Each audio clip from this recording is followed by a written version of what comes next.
What's going on, everybody? Mortem here, this time bringing you 5 of my favorite builds for Baldur's Gate 3. 4 of which I've actually made dedicated build videos on, so if you wind up enjoying them, you can find them on the channel, of course. But I realized this is one section of Baldur's Gate 3 I haven't actually covered in terms of content, but I have spoken about some individual subclasses I really enjoy. This video in particular really is about how to turn them into a proper build and how I liked interacting with some of them. With that in mind, I do have 2 sort of honorable mentions here at the beginning, which aren't really fit for this video just because I wouldn't consider them full-blown builds so much as just subclasses, and that is Battlemaster Fighter and the Evocation Wizard. I really enjoy those 2, but the issue is that I, again, just wouldn't consider them builds so much as just playing the subclass. Those 2 just happen to be really fantastic on their own, especially with how Baldur's Gate 3 and certain mechanics work, that adding anything to them or doing anything else is just completely unnecessary. Another thing to mention, though, is that because of how Baldur's Gate 3 is balanced and it works, it's not really necessary to go full min-max even on the higher difficulties, provided you know what you're doing. And to that end, a lot of the builds I enjoy the most tend to be a mixture of a theme, class fantasy, and a little bit of min-maxing all together. So I wouldn't consider any of these like perfectly optimized, as I like to find a little bit of middle ground in between all of those factors. Now, with no further ado, let's dive into it, starting with my Paladin build that I call the Infernal Knight, though it is a mixture of Warlock, Paladin, and Fighter. Now, this is not a build I would use in Honor Mode because the stricter adherence to the rules that come with Honor Mode actually kills some of the potential of this, and that's because instances of extra attack that you normally get from martial classes and the Warlock's Pact weapon do not normally stack, but they do in regular BG3, just not in Honor Mode specifically, allowing us to take 5 levels of Warlock, the 5 levels of Paladin, and get 3 attacks per turn off of it, all of which we can use with Divine Smite using our Warlock spell slots or our Paladin spell slots, which we then augment a little further with 2 levels of Fighter to grant us access to Action Surge to add even more fuel to that fire, which in combination with all the spell casting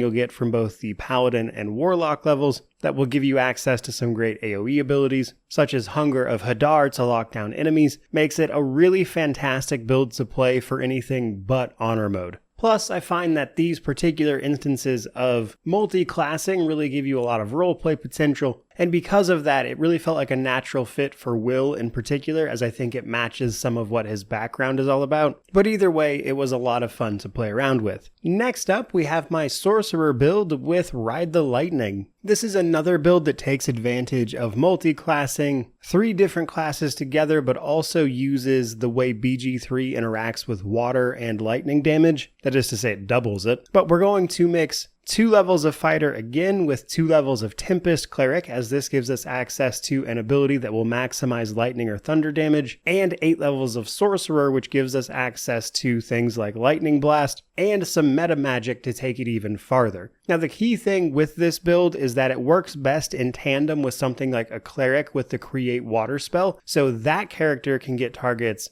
doused with water for you, so you can hit them with lightning for double damage. So it takes a little bit of setup, but if you do that, thanks to your maximized damage to the Tempest Cleric, the meta magic that allows you to cast things twice, and the Action Surge from Fighter or even just a regular old haste spell can see you absolutely dishing out hundreds of damage to multiple targets in a single turn, which is brutally effective on any difficulty. Now, the catch to this build is that it is incredibly rest intensive. You're going to be burning through spell slots extremely quickly, which in my opinion is a small price to pay for the incredibly high damage you can deal with it, but it is certainly a trade-off. As far as Baldur's Gate 3 goes, it's my favorite way to build a blaster caster, that is to say a very offensive magic user, that isn't just a straight up evocation wizard, which deals less damage but is frankly just easier and still really effective. Third up, however, we have my Unholy Nightingale build, which is a mixture of Rogue and College of Swords Bard that I made specifically with Astarion in mind, as it felt very fitting for his character. Ultimately though, we're going to wind up with 4 levels of Rogue and 8 levels of Bard, specifically Thief Rogue and College of Swords Bard,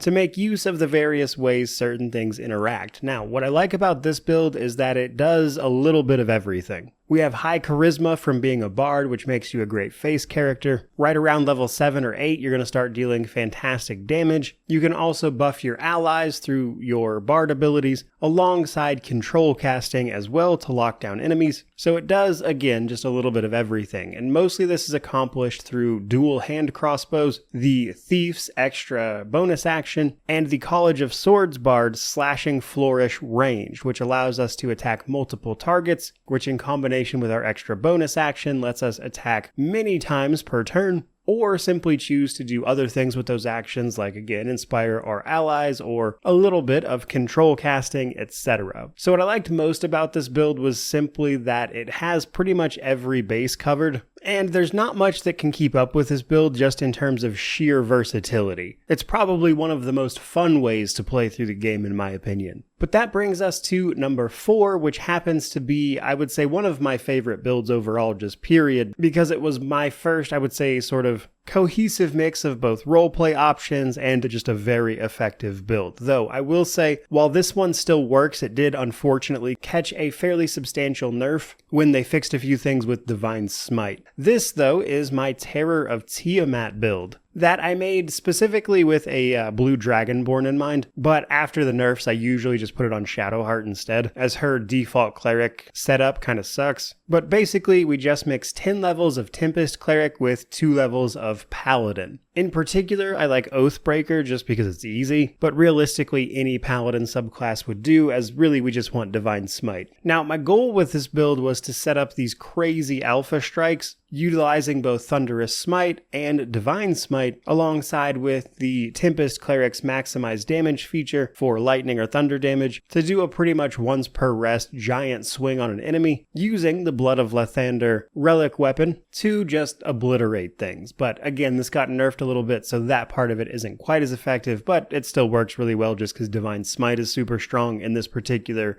adventure. However, even when you're not doing that, clerics, especially Tempest clerics late game, have a ton of fantastic damaging AoE spells like Insect Swarm, Chain Lightning, Call Lightning, Flame Strike, etc. The list goes on. These massive AoEs that we'll be able to cast over and over again, some of which we can maximize the damage on, while still being able to buff and heal your party if you really want to, which makes it overall a really fantastic control and support caster that allows you to lock down the battlefield while also keeping your allies alive. But the main thing I love about this build in particular is just how thematic the roleplay aspect of it wound up being in combination with the actual abilities. And overall, it just felt like a really fantastic battle mage style character, spewing lightning and flames in between the occasional smack to the face with a mace. I had a lot of fun with this one. But that does bring me to my final entry, and this particular build doesn't actually have a name. It's more of a popular thing from the tabletop version that just so happens to, thanks to the way some mechanics work, really take off in Baldur's Gate 3. And this is the classic Gloomstalker Ranger and Assassin Rogue mix, which is a build that is all about mixing together a few mechanics from each of those subclasses to give you a class that just destroys things from ambush as it gets extra attacks and critical in the first round of combat. And when you combine that with the way it interacts with the invisibility mechanic in Baldur's Gate 3, which can force combat to drop off of enemies because they can't find you, resetting a lot of those abilities, allowing you to just do it over and over again as much as you want, you can really just obliterate some stuff. And while it also makes a really great party member, simply because even outside of that you can still do fantastic damage with a really high initiative character, or you can send them ahead on their own solo, scouting or picking off enemies. It's an extremely effective and almost risk-free damage dealer if you know how to play it correctly,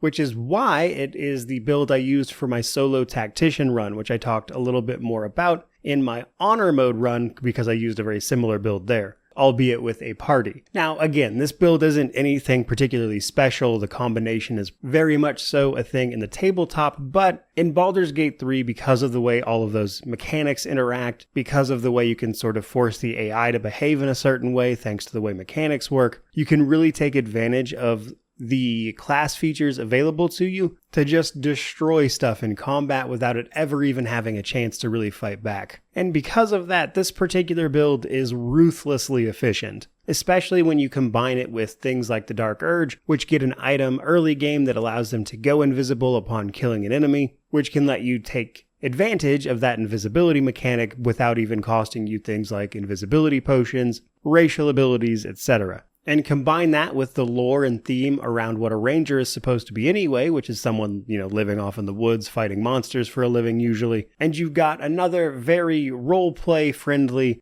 effective build to play around with, which is what it's doing on my list of favorites. So that is pretty much going to do it for this video. There's been a look at 5 of my favorite builds in Baldur's Gate 3. I certainly hope you enjoyed the video, hope it gave you some ideas. I would love to know what your favorite builds are in the game. One that was almost on the list was there's kind of a silly thing you can do with abjuration wizards to make enemies take a bunch of damage for trying to attack you. So if you have any other zany stuff like that, I would love to hear about it, which of course means to like, comment, subscribe, all that YouTube jazz. But regardless of any of that, truly, just thank you so much for watching. I really do appreciate it. May you wander in wisdom and have an amazing day.